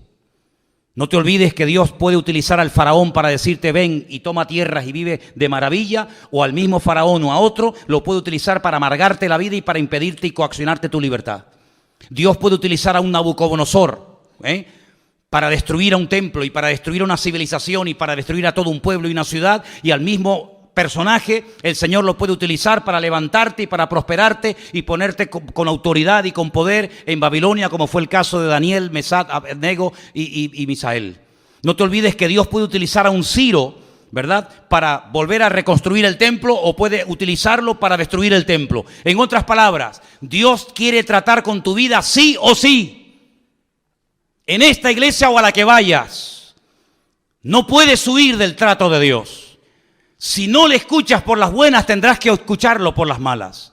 Si no le atiendes por lo espiritual, te tocará la fibra física. Y si no, la mente. Y si no, la economía. Y si no, la familia. Pero sí o sí, Dios no se va a detener, sino que Dios tiene un propósito y un diseño para nuestra vida, y Él puede utilizar al jefe que te paga no pagándote, o puede utilizar al jefe que te paga para bendecirte y para ayudarte, o para amargarte la existencia y la vida, y puede utilizarlo para ponerte en el puesto de trabajo que anhelas y quieres tener, o para ponerte en el sitio donde jamás en tu vida te gustaría entrar y pisarlo. En otras palabras, Dios puede utilizar el martillo, la mula, el perro, el sol, la luna, las estrellas o lo que haga falta. Pero a Dios no lo va a detener nada ni nadie, porque Dios dice que no parará de obrar en nosotros hasta que Él venga a buscarnos y quite nuestras arrugas y quite las manchas de nuestra vida. ¿Cuántos dicen amén? Por eso, queridos hermanos, entremos por las buenas en el trato de Dios, porque yo dije en una ocasión, y creo que algunos lo recordarán, que al listo, con una simple mirada, capta el mensaje. Pero al tonto, ni tirándole piedras, se entera de la película. Era como antiguamente, los padres miraban a los hijos y le transmitía telepáticamente un mensaje que el chiquillo interpretaba al momento.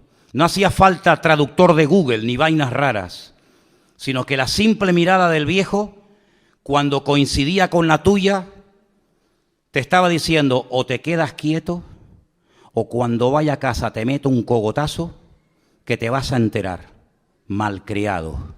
Todo eso te lo decía con la mirada. Hoy en día te manda WhatsApp, abre una página de Facebook tu viejo, te manda todo lo que quiera y no te enteras.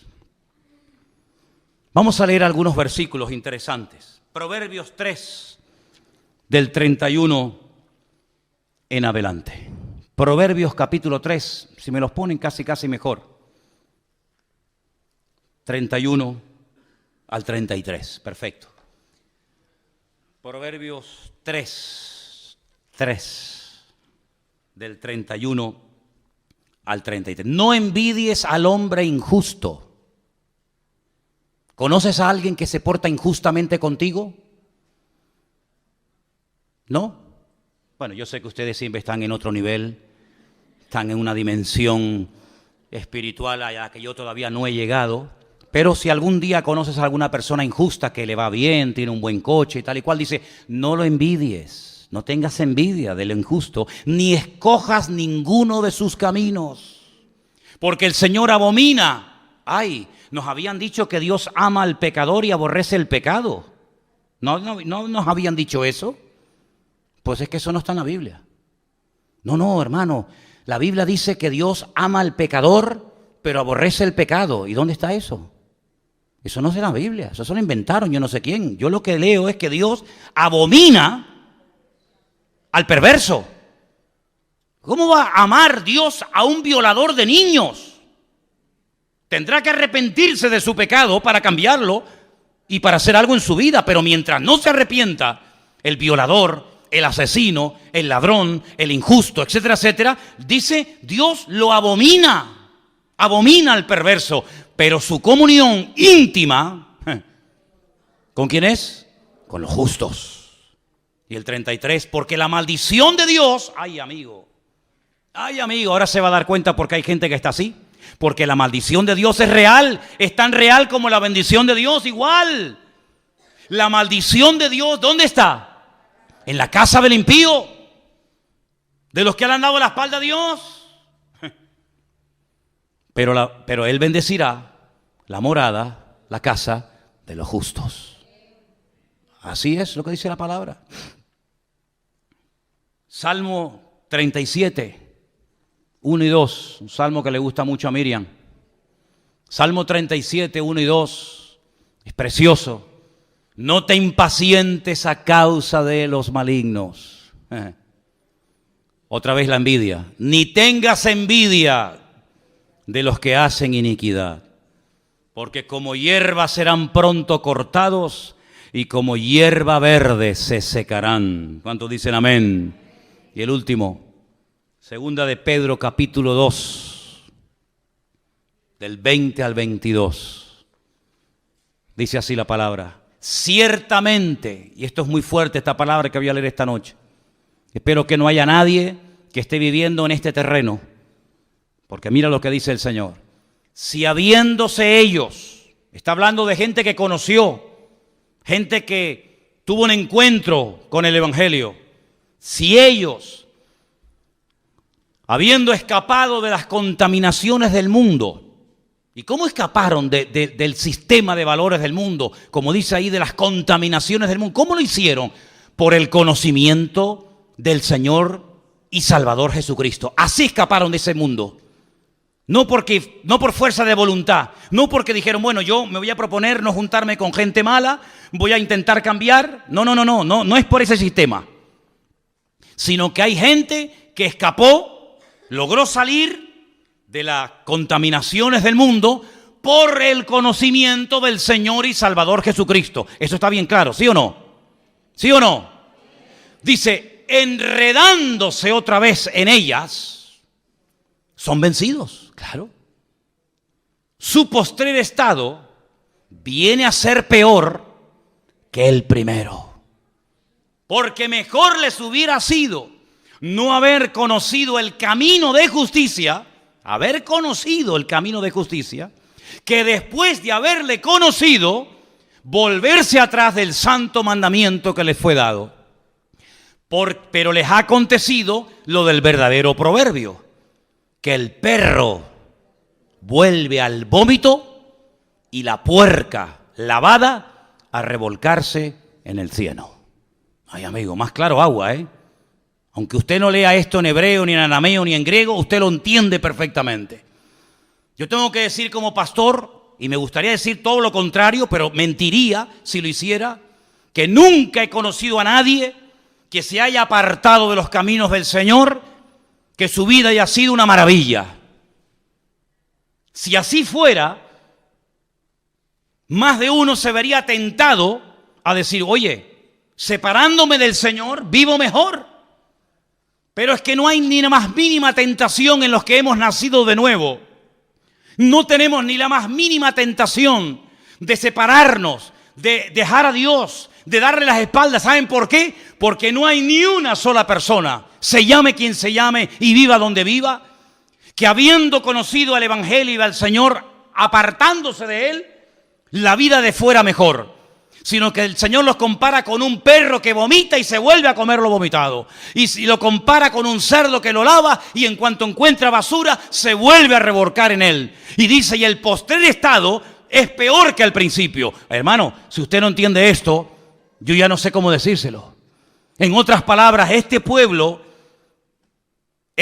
quiere arreglar externamente lo que solamente se puede arreglar internamente. Mira, no le estés regalando tantas flores a tu mujer y después la estás engañando con otra. ¿Me entendiste? Toma, mi amor, un ramito de flores. Es que yo no quiero flores, yo quiero tu corazón. Yo quiero tu fidelidad. Mira, te voy a llevar esta noche a cenar. Métete la cena por donde te quepa. Le diría alguna. Yo no quiero que me des cena. Yo lo que quiero es que estés más tiempo en casa con tu mujer y con tus hijos. Así era Israel. No se arrepienten, no buscan de Dios, no viven en santidad, no ponen sus vidas en orden, pero tráiganos el arca, que trayéndonos el mueble se arregla todo. Es como aquellos que dicen, no, yo tengo una Biblia y te enseñan una Biblia así. ¿Y para qué la quieres?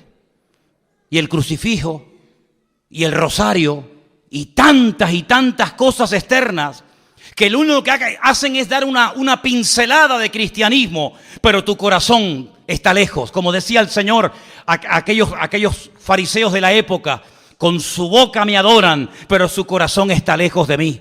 Y su temor de Dios no es más que puro mandamiento aprendido de memoria, de padres a hijos, de generación en generación. El Señor, que es lo que busca, señales externas o que verdaderamente cambiemos y hagamos frutos dignos de arrepentimiento. ¿Qué les parece, hermanos? Pues eso es lo que buscaba el Señor en este pueblo en aquel tiempo y lamentablemente no lo encontró. Quiero terminar contándoles una historia real de un hombre que era científico y viendo cómo estaba el mundo tan deteriorado, tan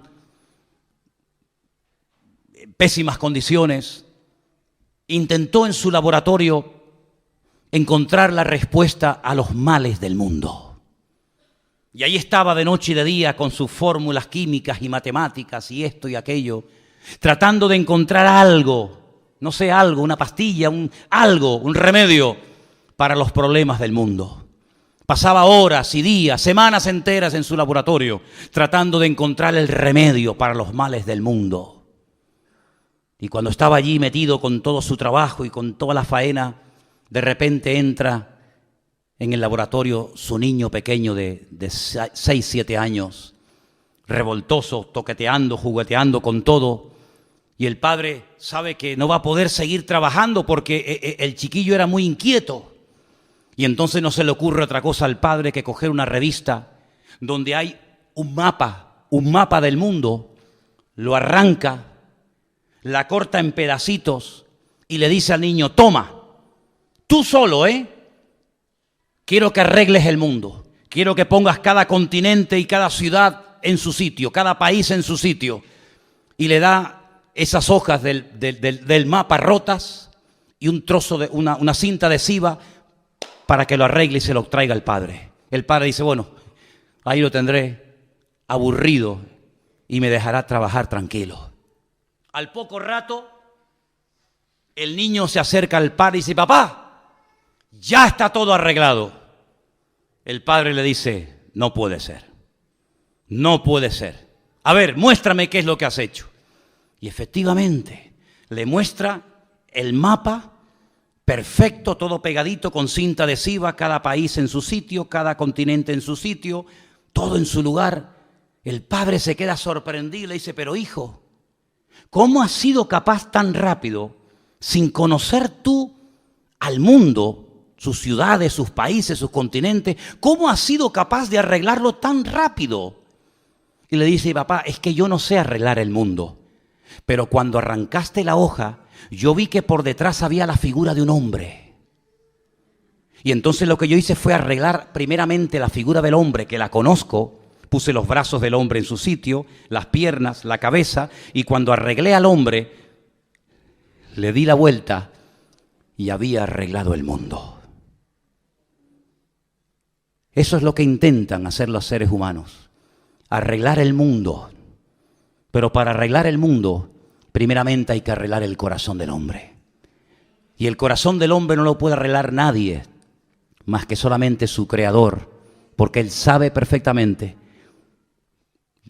cada cosa en su sitio y cómo poner cada pieza en su lugar. Y entonces, cuando arreglemos nuestra vida, podremos optar por arreglar el mundo, por meternos en la vida de los demás, por ir a batallas guiados por el Señor y no por impulsos carnales, tomando decisiones equivocadas que lo único que traen es humillación, vergüenza y muerte. ¿Cuántos dicen amén? Cierra tus ojos en esta tarde ahí donde estás. Aleluya. Gracias, mi Señor.